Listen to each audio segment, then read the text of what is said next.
Hello everyone, welcome back to my YouTube channel. আশা করি তোমরা সকলেই ভালো আছো এবং সুস্থ আছো।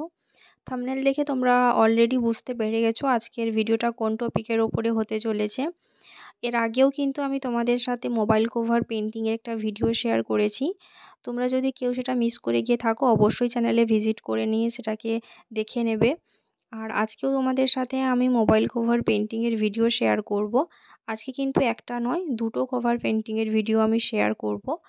আর তার জন্য যে বেসটা আমি রেডি করেছিলাম সেটা কিন্তু আগের যে ভিডিওটা আমি শেয়ার করেছি সেখানে ফুল প্রসেসটা দেখানো রয়েছে। তোমরা চাইলে সেখান থেকে চেক করে নিতে পারো। সেই সেম প্রসেসেই কিন্তু আমি এখানে মোবাইল কভারের বেসটা রেডি করেছি। এখানে কিন্তু আমি দুটো টাইপের বেসটা রেডি করেছি। একটাতে দেখছো স্পঞ্জের সাহায্যে আমি টেক্সচার দিয়েছি, আর একটাতে নর্মাল ব্রাশের সাহায্যে করেছি। তোমাদের কাছে যেটা অ্যাভেলেবেল থাকবে তোমরা কিন্তু সেই প্রসেসেই এটা করতে পারবে।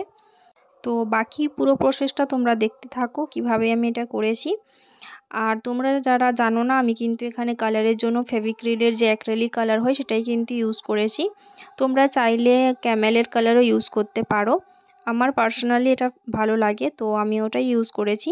আর আমি এখানে যে ব্রাশটা ইউজ করেছি সেটা হচ্ছে 000 নাম্বারের যে ব্রাশটা হয় সেটা এখানে ইউজ করেছি। এখানে কিন্তু বেসটা পুরোপুরি ড্রাই হওয়ার পরে কিন্তু আমি কালারটা অ্যাপ্লাই করেছি। তারপরে কালারটা ড্রাই হয়ে যাওয়ার পরে কিন্তু আমি ড্রয়িংটা করছি।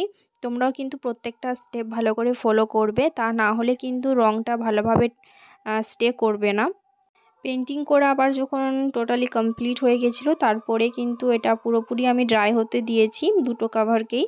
তারপরে আবার ভার্নিশের একটা কোড অ্যাপ্লাই করেছি। তো বাকি প্রসেসগুলো তোমরা দেখতে থাকো আমি কিভাবে করেছি। আর শেষে কিন্তু আমাকে অবশ্যই কমেন্ট করে জানাবে তোমাদের কোন কভারটা বেশি ভালো লেগেছে। আর চ্যানেলে যারা ফার্স্ট টাইম ভিজিট করছো অবশ্যই চ্যানেলটাকে সাবস্ক্রাইব করে দিয়ে একটু পাশে থাকবে। তো চলো ফুল প্রসেসটা তোমরা দেখতে থাকো।